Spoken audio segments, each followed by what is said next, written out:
Assalamualaikum warahmatullahi wabarakatuh. Baiklah, Des akan mencoba menjawab pertanyaan kedua, yaitu contoh konkret yang relevan dengan desain retrospektif dan desain prospektif. Yang pertama yaitu desain studi retrospektif, mengamati apa yang telah terjadi di masa lalu yang bertujuan untuk mencari faktor yang berhubungan dengan penyebab. Contoh dari desain ini yaitu studi kasus kontrol retrospektif, yang merupakan penelitian epidemiologi analitik observasional yang menelaah hubungan antara efek dengan faktor risiko, di mana dimulai dengan mengidentifikasi penelitian dengan efek atau penyakit tertentu yang merupakan kasusnya dan pasien tanpa efek yang merupakan kontrol. Kemudian pencarian secara retrospektif apakah ada faktor risikonya atau tidak. Untuk contoh yang pertama yaitu desain retrospektif pada research informasi. Yang pertama, jurnal yang diambil dari Jurnal Ilmiah Farmasi atau Scientific Journal of Pharmacy yang disusun oleh Chesla et al. 2022 dengan judul Resiko Penggunaan Antihipertensi Angiotensin Converting Enzyme Inhibitor atau ACI1 dan Calcium Channel Blocker atau CCB terhadap kejadian obstruktif sleep apnea atau OSA pada pasien hipertensi. Penelitian ini merupakan penelitian dengan desain case control studi yang dilakukan secara retrospektif. Mengapa penelitian ini termasuk retrospektif? Karena penelitian dilakukan dari bulan Agustus hingga Oktober 2018, tepatnya di Puskesmas Dau Malang dengan melibatkan 207 responden. Nah, subjek dalam penelitian ini dibagi menjadi kelompok kasus dan kelompok kontrol, yaitu atau non kasus. Pada kelompok kasus, data yang diambil adalah pasien yang diberikan terapi ACI inhibitor dan mengalami gangguan tidur atau OSA. Sedangkan kelompok kontrol adalah pasien hipertensi yang telah mengkonsumsi ACI inhibitor namun tidak mengalami gangguan tidur atau non-OSA. Dari hasil penelitian ini dapat disimpulkan faktor resikonya bahwa pasien obesitas yang mendapatkan terapi ACI1 atau CCB perlu mendapatkan perhatian khusus karena lebih rentan mengalami kejadian obstruktif sleep apnea atau OSA. Contoh yang kedua dari desain retrospektif diambil dari Jurnal Manajemen dan Pelayanan Farmasi yang disusun oleh Kurniati et al. Pada tahun 2012 dengan judul Pencegahan Sekunder untuk Menurunkan Kejadian Stroke Berulang pada Stroke Iskemik. Nah, penelitian ini dilakukan dengan pendekatan kuantitatif case control yang dikerjakan secara retrospektif.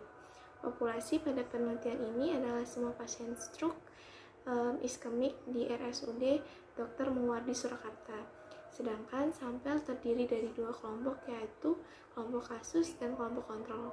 Untuk kelompok kasusnya yaitu pasien stroke iskemik yang mengalami stroke berulang berdasarkan diagnosis dokter.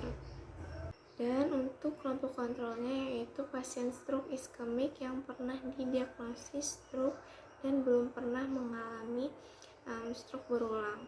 Nah, dari hasil penelitian dapat ditemukan faktor risikonya yaitu yang berpengaruh terhadap kejadian stroke yang berulang adalah tidak menggunakan terapi antihipertensi. Desain berikutnya yaitu desain prospektif. Desain studi prospektif dimulai saat ini dan berkembang ke depannya, mengumpulkan data dari subjek yang hasilnya terletak di masa depan. Contoh dari desain ini adalah studi cohort prospektif. Studi cohort yaitu penelitian observasional analitik yang didasarkan pada pengamatan sekelompok penduduk tertentu dalam jangka waktu tertentu pula. Dalam hal ini, kelompok penduduk yang diamati merupakan kelompok penduduk dengan dua kategori, yakni yang terpapar atau yang tidak terpapar terhadap faktor diduga sebagai faktor penyebab. Nah, pada desain penelitian ini, kebalikan dari case control, faktor risiko atau penyebabnya telah diketahui, terus diamati secara terus-menerus akibat yang akan ditimbulkannya. Contoh desain prospektif pada penelitian farmasi yang pertama diambil dari Jurnal Manajemen dan Pelayanan Farmasi yang disusun oleh Yusnita et al. Pada tahun 2020 dengan judul Evaluasi Penggunaan Aspirin Jangka Panjang terhadap Fungsi Ginjal Pasien Penyakit Jantung Koroner. Nah, metode penelitian yang digunakan pada penelitian ini yaitu analisis observasional kohort secara prospektif. Untuk jumlah subjek penelitian yang memenuhi kriteria inklusi dan eksklusinya pada penelitian ini sebanyak 37 pasien penyakit jantung koroner pengguna aspirin dosis 80 mg per hari tanpa riwayat penyakit ginjal. Berdasarkan penelitian yang telah dilakukan, disimpulkan bahwa penggunaan aspirin dosis rendah dalam jangka panjang berpotensi menyebabkan penurunan fungsi ginjal dilihat dari adanya penurunan nilai clearance atau kreatinin serta peningkatan kreatinin serum dan BUN. Contoh berikutnya diambil dari Jurnal Farmasi Klinik Indonesia yang disusun oleh Thomas et al. Pada tahun 2020 dengan judul Studi Efektivitas Profilaksis Cefazolin terhadap pertumbuhan koloni bakteri pasca operasi. Nah, metode pada penelitian ini merupakan metode observasional secara kohort prospektif yang dilakukan di RSUD Dr. Saiful Anwar Malang selama Januari sampai dengan Juni 2018. Untuk kriteria inklusi dalam penelitian ini merupakan pasien yang menjalani tindakan operasi ortopedik patah tulang panjang terbuka grade 1 dan 2 dan mendapatkan terapi profilaksis cefazolin. Sedangkan untuk kriteria eksklusinya dalam penelitian ini merupakan pasien yang pada saat menjalani pembedahan sedang menderita infeksi akut lain atau pasien merupakan rujukan dari rumah sakit lain dan sudah mendapatkan antibiotik serta pasien alergi dengan cefazolin. Baiklah, sekian jawaban DS untuk soal nomor 2 ujian metodologi penelitian.